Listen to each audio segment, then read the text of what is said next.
grammar nani nani undes. You can use with the verb, the adjective, the nominative, and the noun as you see here.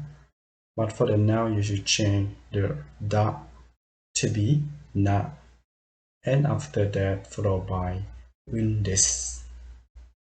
For the others such as verb and adjective, you should change to be the platform, and after that followed by the undes. But as you see here, you have nani nani undes is equal to nani nani no this. What is the difference in here? You see that you use the nani nani undes for the speaking or in the speech. But for the nani nani no this is still used for the case of writing a letter or an email to your friends or your boss. So this is the point that you have to remember for the difference. And to make more understand about how to use the grammar of undes, the next you see some sample. As you see here, you have the sentence like this, and let's read together. 雨が降ってるんですか？雨が降っているんですか？ Which means it is raining. But when you see that there is a right such as 濡れた傘を持っている人を見て which means when you use the undes, that means you stand with the person that who take the umbrella, and that umbrella is red, so you interesting about that why the umbrella is red. So each minute you, in the case you pay attention to all your interest in, like this case, you can use undes. But if you're not interested, and you can ask that like the normal way, like 雨が降っているですか？雨が降っているですか？ You can say like this. But when you use いるんですか? which means that you interest what happened. So this what the difference between when you just say 降っているですか and 降っているんですか? It had a different meaning, so you have to remember. But when we translate to be English, we just say like, is it raining? Like this. So let's see the next. In this case, when you want to make it a question, such as どうしたんですか? どうしたんですか? どうしたんですか is mean what is the matter or what happened. So it's different with when you just say どうしたですか? どうしたですか? and どうしたんですか? is different. どうしたんですか is mean that you pay attention, you interest for the problem to happen. So you can say どうしたんですか? When, for example, your friends got some problem and you pay attention or you interest the problem, so you can say どうしたんですか?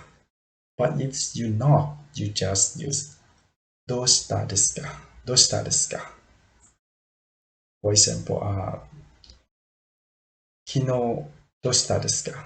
which means what happened yesterday. It's the normal way, you don't pay attention. But if you use 昨日どうしたんですか? This means you pay attention to the situation that happened in the yesterday. And for the answer, as you see here, there is like ちょっと気分が悪いんです。ちょっと気分が悪いんです。which means I don't feel very well. So when somebody asks you in the case this, you should answer by this. You see here they say this, but they don't say just say this. They don't say like this. They say this, which means this. So for the answer, since warui is mean the adjective, right? So you just put this, so it can mean worrying this. Worrying this is mean that it's very bad for yourself. Keeping worrying this is mean you feel not very good.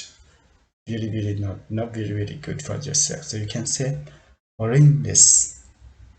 So this is what you have to remember when you ask the question and when you answer the question.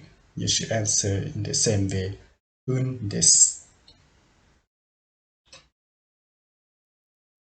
And for in this example, you can use ga to connect between two sentences together. I see here we have the first sentence like atama ga itai desu. And the second sentence is like kaite mo ii desu ka? Kaite mo ii desu ka? And then you connect together, you can say 頭が痛いんですが、書いてもいいですか？頭が痛いんですが、書いてもいいですか？ Which means, I have got a headache. May I go home? I have got a headache. May I go home? And what you have to know about this sentence, when you say 頭が痛いんですが, this means is you very headache or it's a big problem for you and you cannot work. So you can say 頭が痛いんですが, that means you want to pay attention for that you got the headache. And after that you want to got the order from your boss or somebody that you work for. You can say 書いてもいいですか? Which means may I go home? Something like this. So when you work with when you speak with the Japanese people, you can say like this. And in the case like this, sometimes you don't need to say the total of the sentence. Like this sample, you can say お湯が出ないんですが something. You just say the first sentence and the person that you're speaking with already know the situation. お湯が出ないんですが which means there is no hot water.